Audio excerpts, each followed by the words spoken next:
আসসালামু আলাইকুম, সবাইকে শুভেচ্ছা।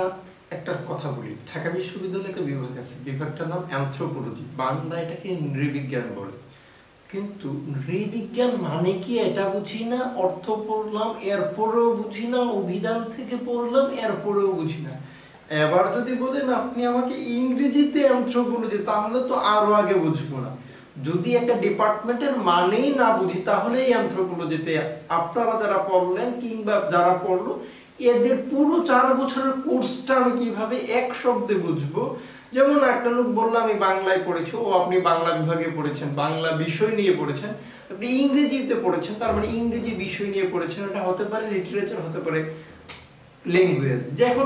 যখন অ্যানথ্রোপোলজি কেউ বলে, তখন আমি যেই কথাটা বলি, ও শব্দে অ্যানথ্রোপোলজি, অ্যানথ্রোপ অ্যানথ্রোপ অ্যানথ্রোপ অ্যানথ্রোপ অ্যানথ্রোপ দেখেন, মজার ব্যাপার হলো সবগুলি সবে অ্যানথ্রোপ অ্যানথ্রোপ অ্যানথ্রোপ অ্যানথ্রোপ পাচ্ছি। এখন অ্যানথ্রোপ পাইলে আপনি শব্দে যে জিনিসটা বুঝবেন, হিউম্যান অর্থ দিবে, মানুষ অর্থ দিবে। অ্যানথ্রোপ পাইলেই মানুষ অর্থ দিবে, মানুষ সম্পর্কিত যে বিদ্যা, এটাকে বলে অ্যানথ্রোপোলজি। এবার এটাকে বলি নৃবিজ্ঞান। নৃ মানে এবার বুঝলাম মানুষ, আর নৃ মানে হিউম্যান, আর এই লগ মানে হলো বিজ্ঞান। তার মানে মানুষ সম্পর্কিত যে বিদ্যা, এটাকে বলে অ্যানথ্রোপোলজি। এবার তাহলে অ্যানথ্রোপ মানে কি? মানুষ। এই ও আই ডি এটা হলো এখানে সাফিক্স। এখানে কি বোঝাচ্ছে? মানুষ সম্পর্কিত, মানুষ সদৃশ কোনো কিছু, এটাকে বলে অ্যানথ্রোপয়েড। এখন আসি অ্যানথ্রোপ গ্লট ও গ্লোর। দেখেন, আপনি এতটুকু বুঝে গেছেন অ্যানথ্রোপ মানেই মানুষ বুঝাবে। এখন এই গ্লট মানে কি জানি না। গ্লট মানে, আমি আপনাকে যদি বলি, গ্লট শব্দটা গ্লস থেকে এসেছে।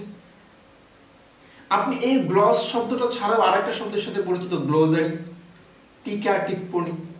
হ্যাঁ, এই গ্লট শব্দটা টিকা টিপ্পনী অর্থ দিলেও সাধারণত এই টিকা টিপ্পনী কিংবা ভাষা জাতীয় অর্থ দেয়। যদি আমি এটার অর্থ টান ধরি, অ্যানথ্রোপগ্লট মানে কি আগে বোঝা লাগবে। এই শব্দটা আমি বোঝার জন্য শব্দের বিশ্লেষণ আমাকে বলতেছে হিউম্যান। অ্যানথ্রোপ মানে হিউম্যান, গ্লট মানে গ্লস বা গ্লোসারি। এর অর্থ হলো মানুষের জিহ্বা কিংবা কথা বলার যে জায়গা। হ্যাঁ, কাহিনী এটাই। গ্লোট টাং মানে হলো যখন জিহ্বা বলছি, গ্লস মানে অর্থাৎ ভাষা প্রকাশ করতে পারে এমন যেটা। গ্লট দ্বারা আপনি বুঝেছেন যে প্রকাশ করার যে সক্ষমতা আছে, এমন কিছু বুঝাচ্ছে। হ্যাঁ, ঘটনা সত্য। কেমন সত্য? যে মানুষ তো ভাষা প্রকাশ করে, এটা সত্য, কিন্তু পৃথিবীতে এমন একটা প্রাণী আছে, পৃথিবীতে এমন একটা সুন্দর টুকটুকে পাখি আছে, যে পাখিটা মানুষের মতো কথা বলে, মানুষের মতো কথা বলতে পারে, তাকে অভিধানে অ্যানথ্রোপগ্লট বলা হচ্ছে। দেখেন, আপনি অ্যানথ্রোপগ্লট দ্বারা একটা পাখি পড়লেন, এটা ডিরেক্টলি বারবার মুখস্থ করে নিতে এটা। কিন্তু যদি আপনি শব্দের মিনিংটা বুঝতেন, তাহলে আপনার জন্য কতটা সহজ হইতো।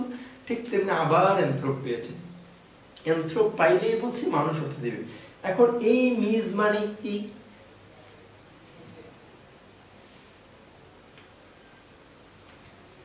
এখন এই মিজ মানে হলো নেতিবাচক অর্থ দিবে, নেগেটিভ অর্থ দিবে। নেগেটিভ অর্থ কেমন দিবে? তার মানে মিজানথ্রপি মানে যে মানুষের প্রতি ঘৃণা, মানুষের প্রতি যার সহানুভূতি কিংবা সৌহার্দ্যবোধ নেই, এবং কিছু বুঝাবে মিজানথ্রপি। তাহলে বলি এবার ফিলান্থ্রপি। অ্যানথ্রোপ মানে আবারও মানুষ। আইএসটি থাকলে বাক্যে কর্তা, শব্দে কর্তা অর্থ দেয়, যে অ্যানথ্রোপ, অ্যানথ্রোপিস্ট, অ্যানথ্রোপোলজিস্ট, তার মানে একজন বিজ্ঞানী। এখন বলছি ফিলান্থ্রপিস্ট মানে কি? ফিল থাকলে শব্দে লাভ অর্থ দেয়, ফিল থাকলে লাভ অর্থ দেয়। যেমন ফিলোলজি, যে যার শব্দের প্রতি ভালোবাসা, ফিলসফি যার সোফ কিংবা নলেজের প্রতি যার ভালোবাসা, ফিলোলজি, ফিলোসফি।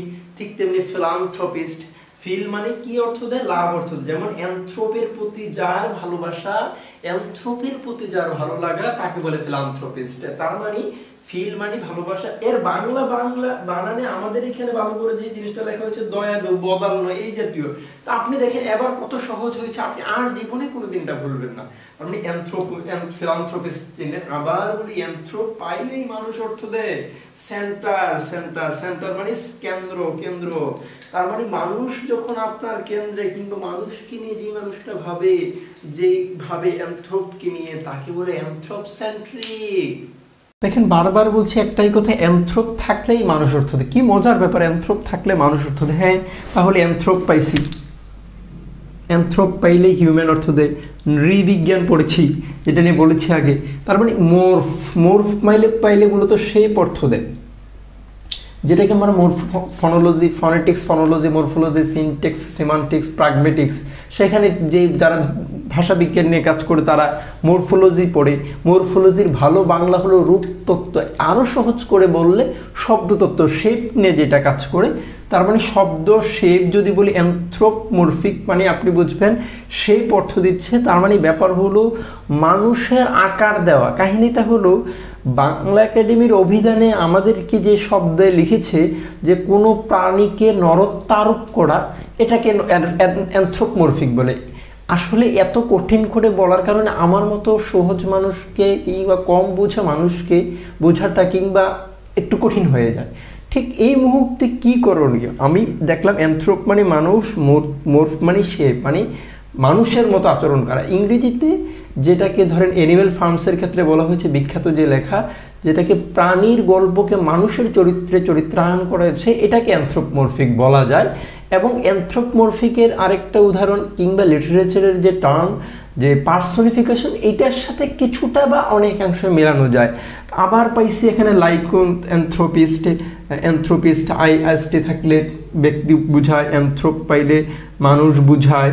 লাইক মূলত এখানে ওলফ বা নেক্রে অর্থ দেয়, অর্থাৎ কোনো মানুষ নিজেকে নেক্রের মতো বুঝাইলে তখন তাকে লাইক অ্যানথ্রোপিস্ট বলে। দেখেন, চিন্তা করে দেখেন, আপনি যদি এইভাবে শব্দগুলি বিশ্লেষণ করেন, আশা করি পুরো ডিকশনারিটা আপনার একবার পড়া থাকবে। এবং যে বাংলা সাহিত্যের যে বিখ্যাত কথা যে অল্প বিদ্যা ভয়ঙ্করী, কোথায় কোথায় ডিকশনারি, এই ডিকশনারির মতো বড় একটা পার্ট আপনার মনে থাকবে ইনশাআল্লাহ।